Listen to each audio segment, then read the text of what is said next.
6 horas e 10 minutos. Agora sim, em definitivo, com o Manhã no Ar desta quinta-feira.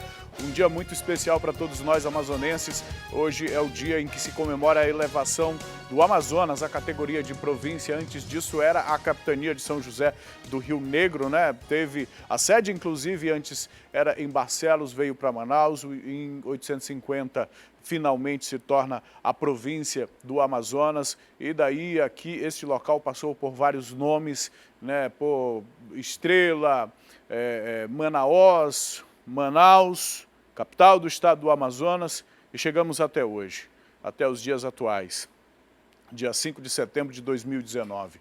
E o que podemos comemorar neste dia enquanto sociedade, enquanto a cidade que representa todo este estado, a cidade onde está cerca de metade da população do Amazonas vive em Manaus, isso sem contabilizar os municípios da região metropolitana que aos poucos estão entrando no perímetro da nossa capital, ou a capital se expandindo na direção desses municípios. O que podemos comemorar hoje na atualidade? O que devemos comemorar? Qual é o rumo em que a nossa sociedade, em que a sociedade amazonense e que a sociedade manauara está seguindo, está tomando?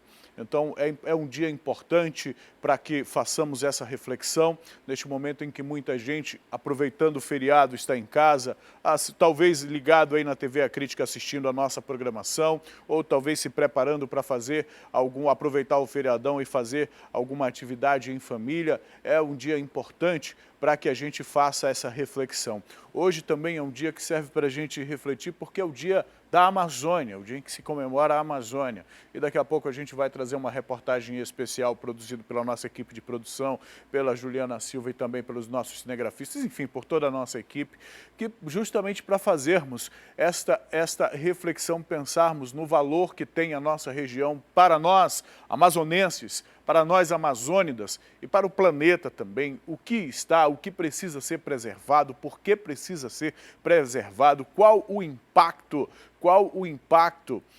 dessas queimadas, do desmatamento, qual o impacto da devastação da nossa biodiversidade, não apenas para nós, para o planeta, e também a nossa responsabilidade. Responsabilidade como cidadãos amazonenses, responsabilidades como amazônidas e responsáveis também como as pessoas que estão cuidando deste recurso, como os donos deste recurso, um recurso que precisa ser preservado para as próximas gerações, preservado para a humanidade. 6 horas e 13 minutos. Lembrando a você que você tem canal de interação direto conosco, viu? A nossa página do Facebook, você pode deixar o seu comentário lá. Há também os canais da TV A Crítica em todas as redes sociais, no Instagram, no Twitter, no próprio Facebook, TV A Crítica Oficial. Você pode interagir com a gente também, viu?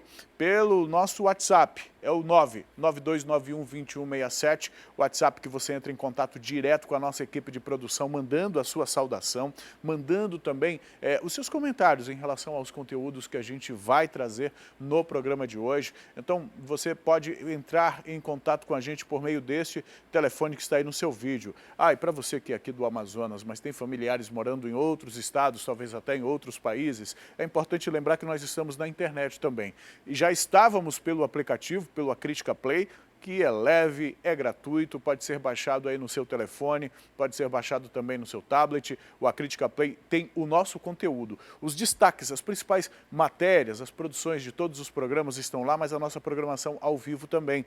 E o meu recado é para as pessoas que têm familiares em outros locais. Você pode acompanhar a nossa programação a partir de agora também no YouTube. Exatamente, é só digitar lá esse endereço que aparece aí no seu vídeo, TV A Crítica, e vai aparecer a nossa página e a nossa programação ao vivo. Toda a nossa programação ao vivo agora sendo transmitida pelo YouTube na rede mundial de computadores. 6 horas e 14 minutos, vamos lá, vamos começar, vamos trazer as notícias. Um vendedor ambulante foi assassinado no centro de Manaus. Essa vítima estava trabalhando quando foi esfaqueada. Segundo testemunhas, ele foi esfaqueado pelos próprios amigos. Nós temos inclusive um vídeo no momento em que a ciclopatrulha prende um desses suspeitos. Essas imagens que você está acompanhando foi feito por policiais, foi feita foram feitas por policiais da ciclopatrulha que estavam no centro da cidade. O homem que está ao chão aí é um dos suspeitos de terem participado deste crime. E a faca que você acabou de ver, ou as facas, aqueles objetos, foram utilizadas no crime. Esta vítima chegou até a ser socorrida, mas infelizmente não resistiu ao ferimento. Vamos acompanhar a reportagem. Mais um homicídio foi registrado em Manaus, aqui no centro da capital. A vítima, identificada como Davi Alves de Jesus, de 22 anos. De acordo com uma testemunha, Davi prestava serviços para uma empresa terceirizada e estava vendendo pomadas aqui na Praça da Matriz quando foi esfaqueado diversas vezes. Os suspeitos, os próprios amigos de trabalho de Davi. Antes de ele ser afrado, ser faqueado, ele foi na nossa banca, né, perguntar quanto que era o almoço, né. Quando a gente viremos para lá, para o outro lado, aí a senhora da nossa colega, que trabalha aqui também em outro restaurante, falou, olha, a gente viu, a gente pensava que ele estava indo na mão, né. Quando a gente olhou, ele estava faqueando o que foi lá na nossa banca, né. Aí a gente ficamos assim com medo, porque também a gente não tem policiamento todo dia. A vítima foi atingida com vários golpes, principalmente na região da coxa. O homem, em busca de refúgio, chegou a correr até o terminal central de ônibus que fica aqui nas proximidades da Praça da Matriz. Davi não resistiu aos ferimentos. Os policiais da ciclopatrulha, que estavam nessa região da cidade monitorando a situação, acompanharam esse caso. Os policiais chegaram a fazer buscas e um dos suspeitos, identificado como Aloísio dos Santos, de 24 anos, foi preso. O homem foi levado para a delegacia especializada em homicídios e sequestros para prestar esclarecimentos sobre o caso. O comparsa dele, que teria participado desse homicídio, conseguiu fugir. O suspeito, ainda dentro da viatura da Polícia Militar, conversou com a nossa equipe e negou a participação no homicídio. Uma faca foi minha, mas eu não esfaqueei ninguém não, rapaz. Você não esfaqueou? Não esfaqueei ninguém não. E quem foi que esfaqueou? O outro rapaz aí. Então. Outro rapaz. Esse negócio aí por causa de venda aí, por causa de venda no Terminal 2 aí, rapaz, tá esse negócio aí. Ele dizendo que vai matar, ele queria partir pra cima do cara aí, o cara partiu pra cima dele primeiro, aí aconteceu isso aí, ó. Deu para entender alguma coisa? O que a gente consegue entender é que um homicídio aconteceu no centro da cidade. É isso que a gente consegue entender. O que nós conseguimos perceber também e verificarmos foi a rápida ação da polícia, da ciclopatrulha lá no centro da cidade, prendendo o suspeito em flagrante, inclusive.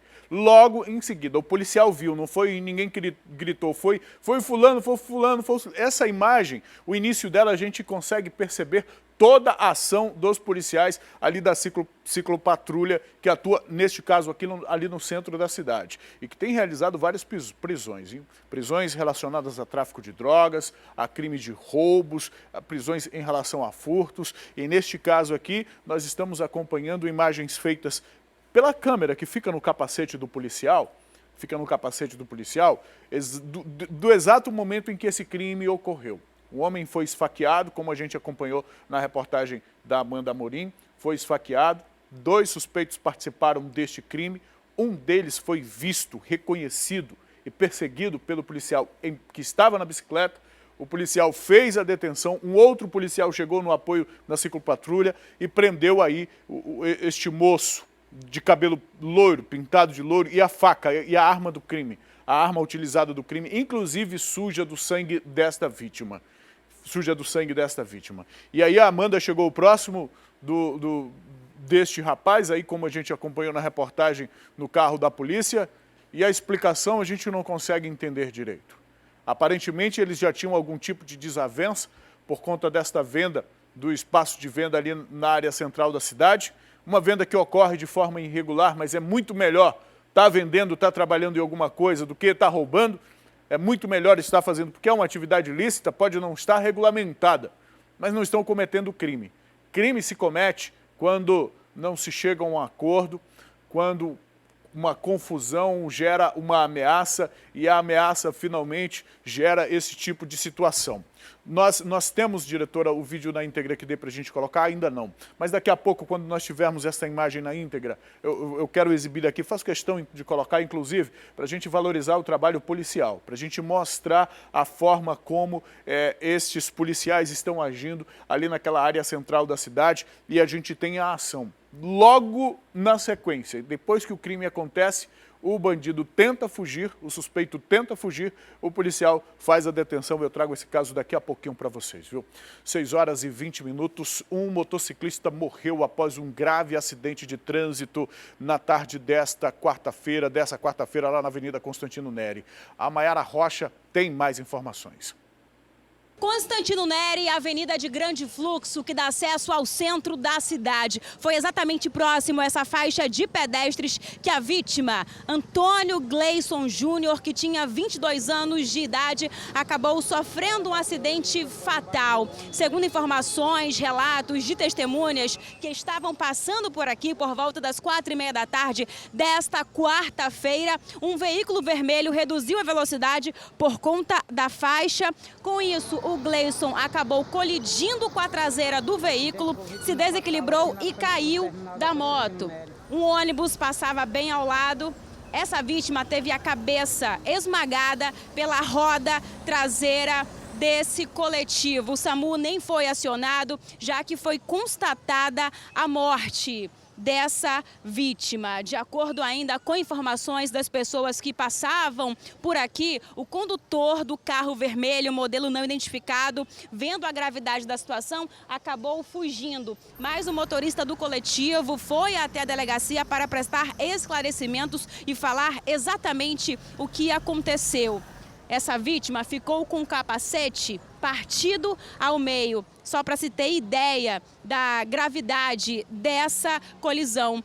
Por aqui o trânsito ficou bastante complicado. Agentes do Manaus Trans foram acionados para tentar contornar a situação. Nós tomamos conhecimento dessa ocorrência por volta das 17h30. Juntamente com a Polícia Militar, procedemos ao isolamento da área para que o expert possa realizar a sua atividade e, a partir da atividade dele, haver a determinação das causas desse fato. Atenção no trânsito é fundamental e pode preservar vidas, pode salvar vidas. A faixa de pedestre geralmente pode ser visualizada ao longo, então se há um veículo na sua frente, é importante ter em mente que esse veículo pode parar a qualquer momento porque há uma faixa ali na frente. É algo que ocorre com muita frequência, pequenos acidentes por conta de veículos que param na faixa para o pedestre atravessar e o motorista de trás ou o motociclista atrás não está tão atento ou está muito próximo do veículo na frente e um acidente desse tipo acaba acontecendo. A maior gravidade é porque justamente um ônibus passava no local no mesmo momento. Agora o motorista do carro vermelho, como a Mayara citou na reportagem, não tinha por que fugir. A pessoa foge do local, acaba assumindo uma culpa ou assumindo algum tipo de responsabilidade. Não precisa fugir, fique lá, aguarde a autoridade, alerte as autoridades para que o procedimento seja feito, até porque não adianta você fugir. Se tiver responsabilidade, as pessoas viram, tem testemunhas desse caso todo, a pessoa será identificada. 6h23, um homem foi baleado na noite dessa quarta-feira na zona norte de Manaus e levado para o hospital. A Juliana Silva tem as informações, ela está inclusive ao vivo, vai falar com a gente. Já está posicionada, Juliana, minha diretora? Aqui está. Juliana, muito bom dia para você. Você tem informações deste caso aí, deste homem baleado? Por favor, fique à vontade, traga para a gente, você está ao vivo. Bom dia, Emanuel, para você. Bom dia para você que nos ouve, que nos assiste aqui no Manhã no Ar, nesta quinta-feira. Bem, como a gente viu aí na última reportagem exibida aqui no programa, também foi uma briga de trânsito, viu, Emanuel? Isso aconteceu lá no bairro Parque das Laranjeiras.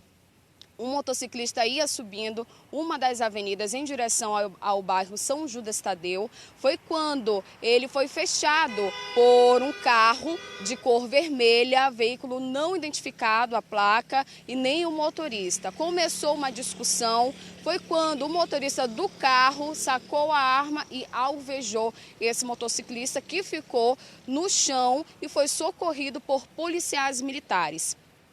ele continua internado. Essas são informações preliminares. Segundo informações dos moradores, o motociclista, ele também se identificou como policial militar. A gente não sabe qual a patente dele, mas foi isso que ele disse. Ele foi levado ao pronto-socorro mais próximo. Os moradores, por sorte, conseguiram anotar a placa do veículo e informar, então, a polícia que vai investigar o caso, Manuel. Precisa investigar mesmo. Agora, Juliana, tem um caso de um idoso que foi mordido por um criminoso, por um bandido.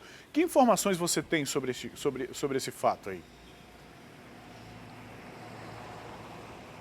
Exatamente, Emanuel. Presta atenção nessa história. O idoso, o senhor José Félix de Freitas de Souza, de 71 anos, estava com uma quantia de aproximadamente R$800 no bolso. Ele tinha acabado de fazer umas compras, ele trabalha com vendas no shopping da Zona Leste. E ele estava lá na Avenida Floriano Peixoto, aguardando o coletivo dele para então voltar para casa. Quando ele entrou no coletivo, ficou lá, esperando fazer a rota, o ônibus, uma senhora avisou que um suspeito tinha colocado a mão no bolso dele e tinha tirado dinheiro. Prontamente, o suspeito desceu do ônibus e o seu José Félix também foi atrás. Começou então uma perseguição pelas ruas do centro. O seu José Félix alcançou um dos suspeitos, segurou ele pela blusa e foi exatamente aí que esse suspeito mordeu a mão desse senhor de 71 anos. Eles conseguiram fugir. Por sorte, a 24ª SICOM ia passando pelo local, conseguiu avistar um dos suspeitos, os dois fugiram, eram 4 na verdade, 3 fugiram, e outros 2 ficaram para trás. A 24ª abordou então esses suspeitos, eles foram levados ao primeiro DIP, vão ficar à disposição da polícia e o dinheiro também foi encontrado com um desses 2 suspeitos, viu, Emanuel? Volto com você. Juliana.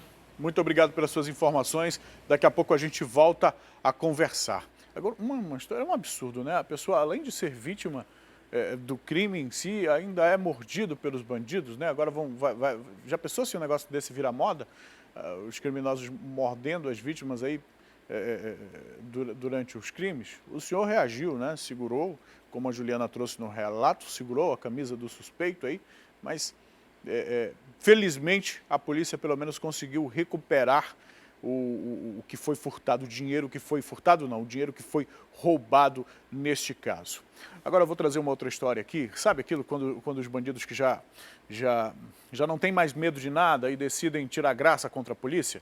Pois é, eles se deram mal. Isso foi lá na zona norte de Manaus. 2 homens foram baleados na Cidade Nova, no bairro Cidade Nova. Segundo a polícia, eles estavam cometendo assaltos e utilizando uma moto roubada para fazer isso.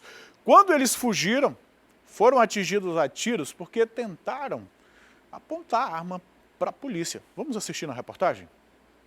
Os 2 jovens já eram conhecidos aqui no conjunto Riacho Doce 2, que fica no bairro da Cidade Nova, zona norte de Manaus. Já teriam cometido outros assaltos nessa região. Eles agiram mais uma vez e estariam em uma motocicleta circulando por essa área. Chegaram a roubar pelo menos 2 telefones de 2 vítimas e em seguida eles fugiram. Esse caso foi registrado por volta das 5h30 da manhã.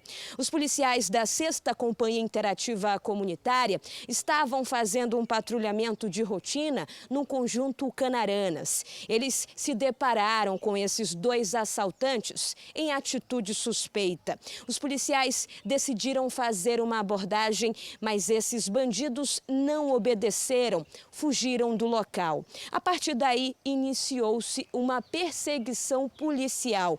Esses bandidos tentaram acessar essa rua, Travessa Amazonas Botelho, para chegar novamente no conjunto Canaranas. Eles foram alcançados pelos policiais. Esses assaltantes chegaram a apontar uma arma para a guarnição. Os PMs revidaram imediatamente e efetuaram vários disparos. Os 2 homens foram atingidos. Um deles, identificado como Rafael, não resistiu aos ferimentos. O comparsa dele identificado como Mário Reis, de 20 anos, também foi atingido, mas sobreviveu e foi levado para o Hospital e Pronto-Socorro Platão Araújo. Até o momento, não há informações sobre o estado de saúde desse homem que estaria participando de vários arrastões na zona norte de Manaus. Nossa análise criminal aponta uma mancha de roubo no Conjunto Canaranas. Então, nós, pela manhã, nos horários que foram determinados, a gente já fica bem atento a essa situação. Então, a guarnição do sargento Salvador e do Jorge Cunha avistou essa motocicleta em atitude suspeita e tentou parar, fazer abordagem, né, de rotina. E eles empreenderam fuga e nas proximidades do Conjunto Riacho Doce atentaram contra a guarnição, apontaram armamento, tentaram atirar. E a guarnição revidou em justa agressão, vindo a alvejá-los. E um deles veio a óbito no local e o outro está, nesse momento, recebendo o atendimento médico para posteriormente ser flagranteado. Durante essa ocorrência, a Polícia Militar apreendeu todo esse material que estava com a dupla. Um revólver calibre 38, além de munições, essa arma falsa, esses 2 celulares que foram roubados de vítimas, além dessa mochila que era utilizada para guardar os pertences durante as ações criminosas. Os policiais também apreenderam essa motocicleta que foi roubada no bairro Coroado, na zona leste da capital. Com eles foram encontradas essa arma de fogo, um 38 e um simulacro, e alguns pertences de algumas vítimas, né, que a gente pede que se identificar, alguma dessas vítimas aí, identificá-los, possam vir até o 6º DIP para denunciar. E também eles confessaram que a motocicleta usada foi roubada no Coroado, né? A gente vê aí a placa OAL 0501, se a vítima também puder vir e denunciar. Ou seja, uma dupla que estava agindo naquela região da cidade, aterrorizando os moradores. Os policiais militares não foram baleados porque a arma de um dos suspeitos falhou. Exatamente. A munição falhou, na verdade, né? A espoleta lá está acionada, só que o armamento falhou, graças a Deus. E a população que se sentia aterrorizada nessa área da cidade, como é que faz para entrar em contato com a polícia aqui da 6ª SICOM? O nosso número de contato é o 98842-1565. Estamos à disposição 24 horas por dia, 7 dias por semana para atender a sociedade amazonense. Completo, você viu aí as armas, né? Uma arma falsa, mas olhando aquela arma, eu não sei você, meu amigo que está assistindo, mas eu, por exemplo, não saberia diferenciar se aquela arma, se aquela imitação de pistola na mão de um criminoso, se é de verdade ou se é falsa. Eu não saberia. Aquela arma ali que nós vimos na reportagem da Amanda, eu não saberia. Agora, o peão pega uma arma, aponta para a polícia. Acha que a polícia vai fazer o quê? Você acha que a polícia deve fazer o quê? O cara está armado. A polícia vai fazer a abordagem. Vejam só, eles não eram, a princípio, suspeitos de estarem roubando alguma coisa ou terem cometido. A polícia decidiu fazer a abordagem. Afinal de contas, hoje em dia, 2 homens numa moto já é suspeito. Já é suspeito. Em qualquer bairro de Manaus, se você está na frente de casa e na esquina dobra alguém, uma dupla que está em cima de uma moto, as pessoas já ficam aterrorizadas, já ficam assustadas, porque os criminosos estão agindo assim. Os policiais decidiram abordar os caras. Mas e aquilo, quem não deve não teme, esses deviam e queriam continuar devendo, apontaram e acionaram a arma contra os policiais. Felizmente ela não disparou, mas os policiais revidaram e precisam revidar. Precisam revidar. Alguém precisa revidar a atividade criminosa. E é a polícia que está aí para revidar. É o poder público que está aí para revidar. São as autoridades que precisam fazer esse revide. Porque tem treinamento para isso, porque são preparados para isso e legalmente são eles que devem fazer isso. E essa é a forma que a sociedade tem ou deveria ter de se impor perante a criminalidade. É desta forma aqui. Eu não estou feliz e muito menos vibrando porque alguém morreu, por mais que estivesse cometendo crime. Mas não se trata disso. Que está em jogo aqui é a segurança de todos nós, é a segurança da população, da sociedade. E o trabalho da polícia é justamente esse, defender a sociedade. Defender de quê? Do roubo de moto, uma moto foi roubada. Defender de quê? Dos assaltos, 2 celulares foram roubados. Defender de quê? De pessoas que não têm medo sequer de enfrentar a polícia, de apontar arma e atirar contra a polícia. O cara tem coragem de atirar contra a polícia, não vai ter coragem de atirar em você, na sua família, em mim? Vai ter coragem sim. Mas infelizmente está aí o desfecho deste caso. Infelizmente que nenhum inocente e nenhum policial ficou ferido neste caso aqui. 6h35, eu continuo com o noticiário policial e aquele tipo de notícia que a gente não gosta de dar, mas precisa, porque neste caso a gente tem aqui o processo todo em andamento, a conclusão do processo e um suspeito de um crime muito grave que começa agora a pagar por esse crime, viu? Foi um caso lá em 2009, um homem acusado de estuprar o enteado, que na época tinha 8 anos.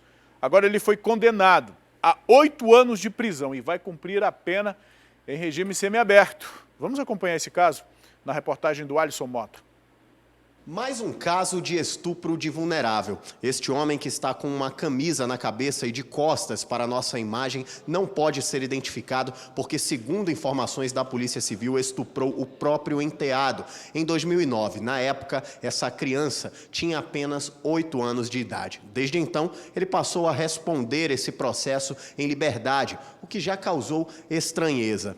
Há alguns meses, a condenação dele saiu e ele foi condenado a cumprir 8 anos de prisão. O detalhe que chama a atenção é que ele não vai cumprir essa pena atrás das grades, e sim no regime semiaberto. Vai ser monitorado pela Justiça por meio de uma tornozeleira eletrônica, mas vai ficar em casa. Nós vamos conversar com o delegado titular aqui do 6º Distrito Integrado de Polícia, que vai dar mais detalhes sobre a prisão desse suspeito. A nossa equipe estava na posse do mandado, passou a procurá-lo, foi até a sua casa, não encontrou e continuou procurando. No dia de ontem, souberam que ele estaria nesse local e foram ao local e cumpriram o mandado.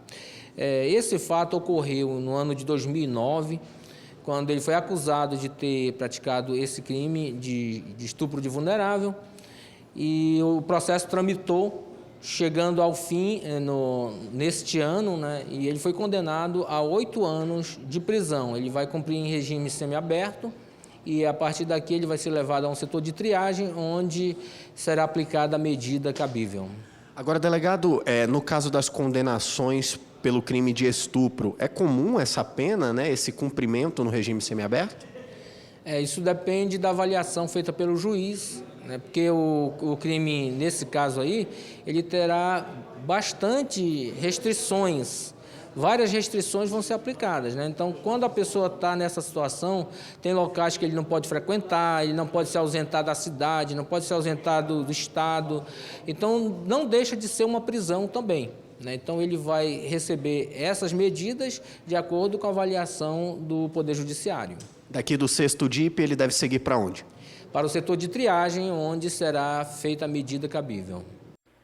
O delegado Jander Mafra está falando aí com base na experiência de que tem como delegado. O delegado tem a obrigação de preparar o processo, né, de reunir as provas, de juntar tudo aquilo que há contra o suspeito de ter cometido algum crime. Essa é a experiência do delegado. Eu queria que o Alisson fizesse essa pergunta, era para um juiz ou para alguém do judiciário, que pudesse explicar para a gente como alguém que comete um crime desta gravidade, o estupro de um menino, de uma criança de 8 anos, estupro de uma criança de 8 anos, e recebe como pena a prisão de 8 anos no semiaberto, utilizando a tornozeleira eletrônica.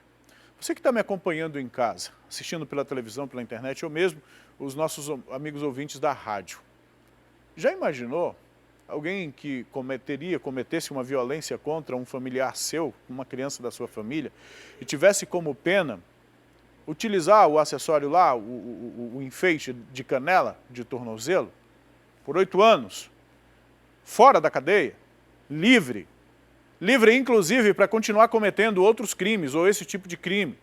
Eu não estou fazendo julgamento não, mas na minha opinião, e é a opinião de um jornalista, eu não sou formado em direito, é por isso que eu disse no início dessa fala aqui, seria bom se a gente ouvisse alguém do judiciário, para a gente tentar entender, porque não dá para entender.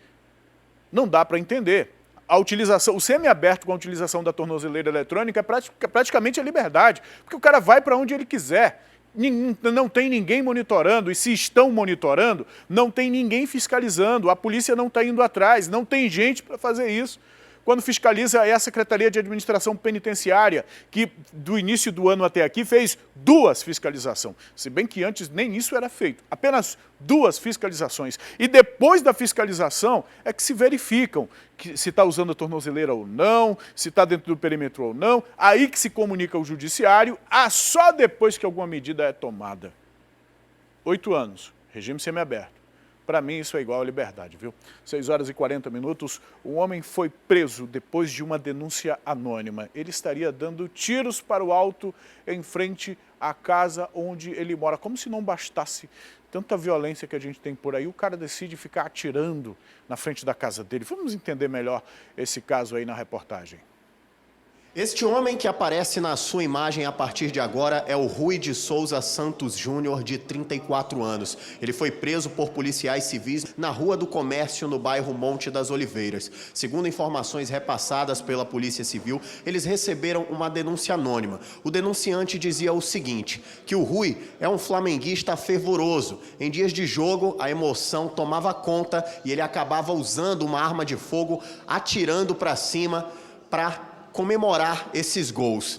E aí, ele também usava essa arma de fogo para ameaçar os moradores da área. Essas foram informações repassadas pela pessoa que denunciou o Rui para a Polícia Civil. Nós vamos conversar agora com o delegado titular aqui do 6º DIP, delegado Jander Mafra, que vai dar mais detalhes sobre essa prisão. Delegado, as denúncias foram bem claras. Ele costumava comemorar os gols atirando para cima e também ameaçava as pessoas ali da área? As denúncias foram claras em dizer que no dia principalmente os jogos do Flamengo, né, eram comemorados com disparos de armas de fogo. E isso levou a nossa equipe a investigar o fato e foi ao local, encontrando o Rui na saída da sua casa, abordaram e questionaram sobre a arma. Ele, no primeiro momento, negou, no final ele permitiu com que entrasse na casa e a arma foi encontrada debaixo de um colchão.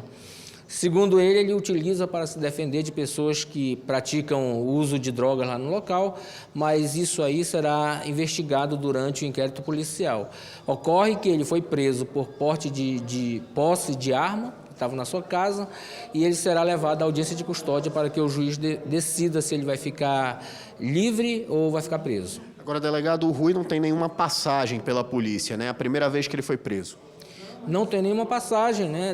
Em primeiro momento nós verificamos, não há passagem, mas as investigações continuam para que a gente possa conhecer melhor o Rui durante o trâmite do inquérito. Certo, delegado, muito obrigado pelas informações. Essa, então, é a versão da Polícia Civil sobre a prisão do Rui. Mas o Rui nega todas as acusações, principalmente as denúncias de que ele atira para cima em dias de jogo. Isso aí foi tudo invenção, segundo você, Rui? Isso aí não acontece não. Isso aí é porque tempos atrás eu tive um atrito lá com 2 vizinhos e desde então eles vinham me perseguindo. Eles invadiram minha casa, roubaram meu celular, a aliança da minha esposa, minha aliança. E desde então a gente vive esse atrito. Aí eles invadiram minha casa uma vez, eu não tive como me defender, né? Peguei a porta arrombada. Aí eu comprei esse brinquedinho aí que ia ser o presente deles, entendeu? O nome dele é Caio Tafarel. Eles não gostam de mim, aí eles ficam inventando esse monte de coisa aí. São meu vizinho, muito próximo de casa mesmo, entendeu? Agora, Rui, você trabalha atualmente, tem emprego ou trabalhou? Não, eu trabalhei por muito tempo na área de segurança. Trabalhei mais de 8 anos em uma empresa, 4 na outra, e assim por diante. Reciclagem direto, atualizada, não tenho passagem pela polícia, eu sou um homem trabalhador, pai de família, entendeu? E eu vou provar isso. Eu cometi esse erro realmente, porque às vezes a gente, na intenção de se defender, a gente acaba cometendo esse delito aí. Eu comprei isso aí no calor da emoção para minha defesa, na minha própria casa. Bom, essa é a versão do Rui sobre a prisão dele. Fica então a cargo da Polícia Civil investigar de fato as circunstâncias dessa prisão, verificar, né, essa denúncia aí, esses moradores aí, esses vizinhos que estão ameaçando também. Caso contrário, o Rui vai pagar pelo crime que cometeu.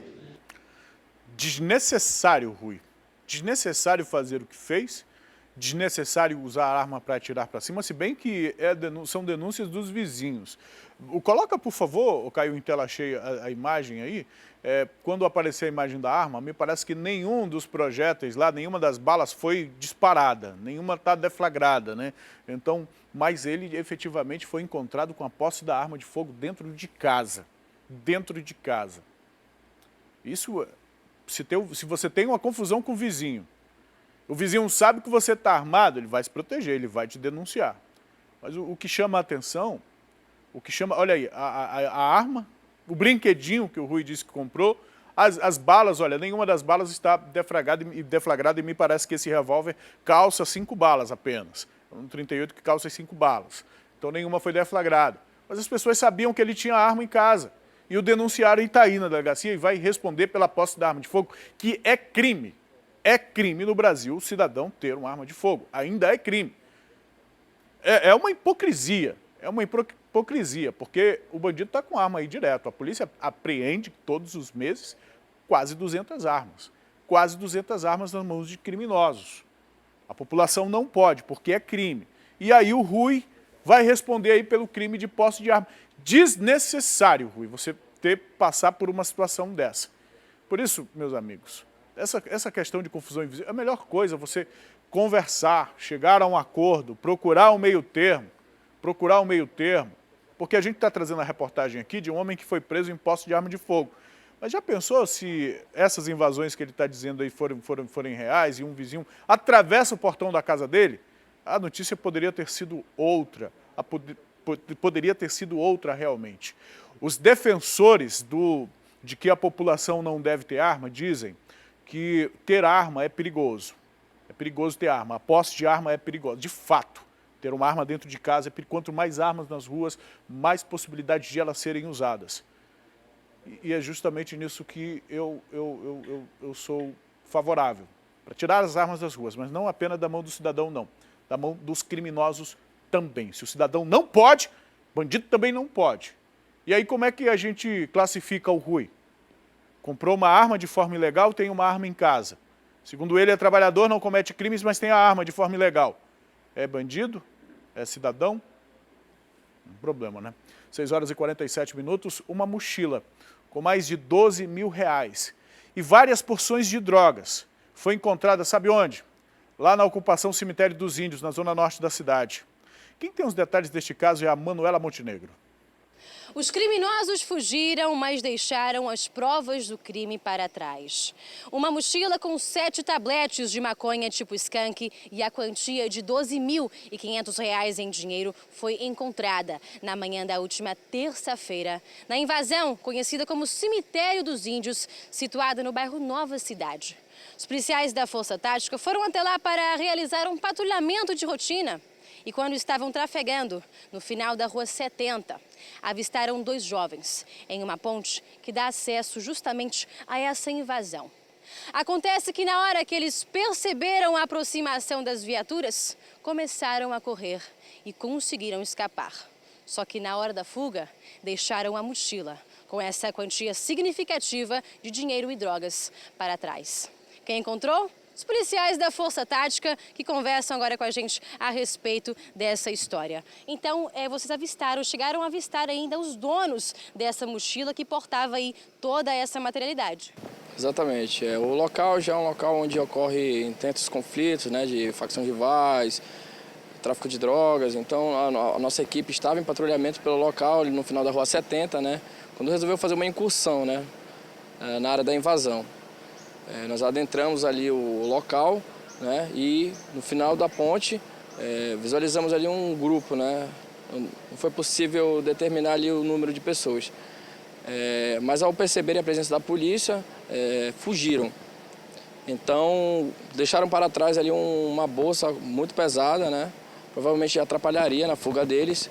E separaram-se para a área de mata. Tentamos fazer um cerco no local, adentramos a área de mata, mas não foi possível capturá-los. Entretanto, ao retornarmos para apanhar a mochila, né, constatamos aí que foi encontrado aí 7 tabletes de entorpecente e uma quantia significativa em dinheiro.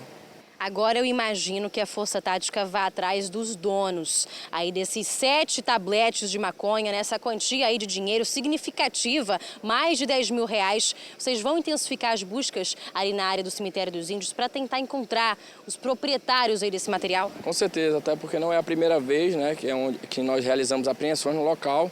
É um local conhecido, né, e continuaremos o nosso trabalho lá, a população pode ficar tranquila, a Força Tática continuará atuando ali naquele terreno, de modo que eles desistam ali do local, né, e sejam expulsos. Inclusive, nesse caso, né, qualquer pessoa que puder dar informação, né, que souber quem são os autores aí desse dinheiro, dessa mochila, né, com essas drogas, também pode estar entrando em contato com a polícia para passar essas informações de forma sigilosa. Justamente, possivelmente já são pessoas acostumadas a frequentar aquele local, então se a população souber, né, quem são os autores, os responsáveis pela sua materialidade, pode estar informando, entrando em contato e nos informando. Sabe quanto tempo um trabalhador demora para juntar 12 mil reais? Sabe quanto trabalho dá para juntar isso aí? Imagina você que ganha um salário mínimo, que trabalha, um vendedor ambulante ou um assalariado. Quanto tempo demora? É por isso que eles estão morrendo e matando nas ruas de Manaus. É por isso que eles estão morrendo e matando lá no cemitério dos índios. É por isso aqui. E nós temos acompanhado o caso lá do cemitério. Nós temos uma liderança indígena que foi assassinada lá. O cara chegou, pediu água, o homem dobrou de costa, quando entrou na casa para pegar água, foi assassinado covardemente, na frente de outras lideranças. Nós já tivemos tiroteios lá. A polícia, inclusive, já foi recebida a tiros nesta ocupação. Nós temos relato de outras lideranças, líderes comunitários, para não dizer do tráfico de drogas, com outras lideranças indígenas, em conflito. Sabe o que acontece lá no cemitério dos índios? Tem muita gente armado. Tem muita gente armado para se proteger dos grupos rivais. E quem é que fica no meio disso? A população que está nessas áreas. A população que está nessas áreas. Áreas de ocupações irregulares, em que o poder público não faz nada. São mais de 15 ocupações só naquela área da Zona Norte. E que não há pavimentação, a polícia não tem como entrar para fazer o policiamento correto, o policiamento ostensivo, porque é uma área invadida de qualquer jeito.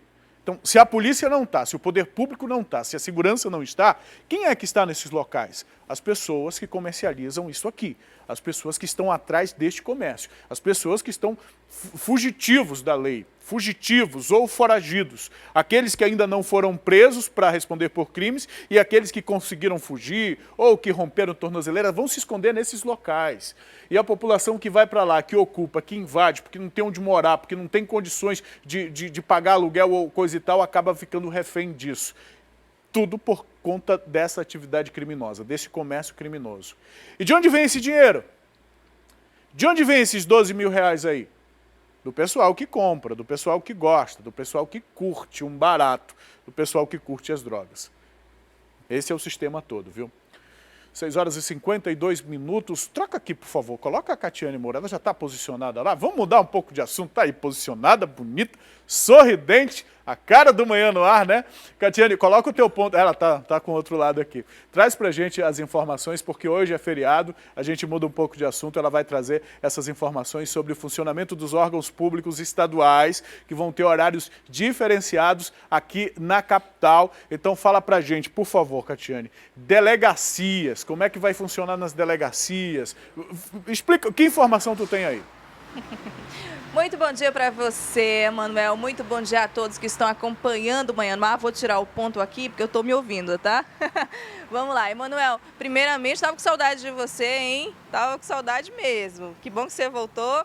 E olha só, trabalhando aqui no feriado, né? E claro que o nosso telespectador precisa saber dessas informações e a gente vai passar tudinho aqui. A gente começa falando da área da saúde, tá? As 26 unidades de urgência e emergência aqui da capital, pronto-socorros, as UPAs, vão funcionar normalmente, inclusive com reforço, porque a gente sabe que essa área precisa estar abastecida, né, de profissionais. Então, elas funcionam normalmente, nesse dia 5 também até o dia 8. Agora é interessante a gente falar dos serviços ambulatoriais, né, com consultas agendadas, os CAIMs, os CAICs, esses sim não vão funcionar nesse feriado. Os serviços só voltam na segunda-feira a partir das 7 horas da manhã. Então você que tinha aí alguma consulta, já é melhor nem se deslocar para esses locais, porque de fato eles não vão funcionar, esses serviços aí, como eu falei, ambulatoriais. Então já se prepara para segunda-feira.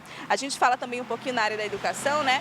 Na rede pública de ensino não vai haver aula, a partir de hoje já não tem mais aula também, todas as aulas retornam na segunda-feira. tudo isso na rede pública de ensino, a gente imagina que na rede particular também funcione da mesma forma. É o momento aí, né, dos estudantes, das famílias aproveitarem esse momento, esse feriado prolongado aí. A gente também fala da área da segurança pública, como você estava falando agora há pouco, é importante, né, que a segurança pública tenha um reforço até a mais, porque nesse período aí de feriado prolongado, as situações policiais elas acabam sendo um pouco mais intensificadas, então o trabalho da polícia melhora, deve ter um reforço a mais também. A gente fala aqui, por exemplo, dos jipes que vão funcionar, né, em regime de plantão. A gente tem aqui o 9º JIP, o 10º JIP e também a Delegacia de Roubos e Furtos, que vão funcionar aí 24 horas, funcionando como as centrais de flagrante aqui da capital. É importante a gente falar também que as delegacias especializadas, Delegacia de Crimes contra a Mulher, a Delegacia Menor Infrator e também a Delegacia do Menor Vítima vai funcionar também normalmente, então são serviços aí essenciais que vão estar disponíveis para a população. Só lembrando que o Corpo de Bombeiros, que também faz parte aí da Segurança Pública do Estado, também vai estar trabalhando com reforço nesse feriado prolongado. A gente destaca aqui também no transporte, que as linhas de ônibus vão ter reforços, né?